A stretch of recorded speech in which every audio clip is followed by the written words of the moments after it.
ইমোর call history কিভাবে আপনারা delete করবেন আজকের এই ভিডিওটির মাধ্যমে আমি আপনাদেরকে এটা দেখাবো। প্রথমে আমরা চলে আসবো ইমো অ্যাপটিতে আসার পর এখান থেকে এই সাইটে ক্লিক করব।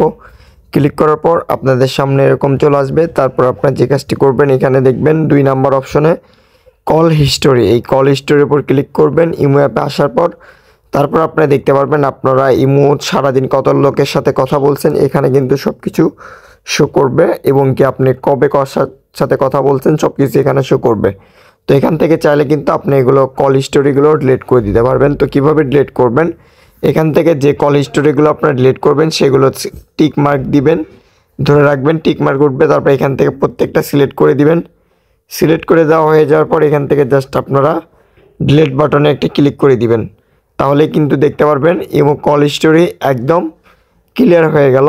তো আপনারা চাইলে কিন্তু আপনি যে কারোর সঙ্গে ইমোতে কথা বলে এই কল হিস্টোরিগুলো আপনারা ডিলিট করে দিতে পারবেন। সে কেউ আর বুঝতে পারবেন না যে আপনি ইমোতে কারোর সঙ্গে কথা বলছেন। তো ভিউয়ার্স, আশা করি বুঝতে পারছেন। তো আজকের ভিডিওটি পর্যন্ত। ভিডিওটি কেমন হয়েছে অবশ্যই কমেন্ট করে জানাবেন। আমাদের চ্যানেল নতুন অবশ্যই চ্যানেলটি সাবস্ক্রাইব করে রাখবেন।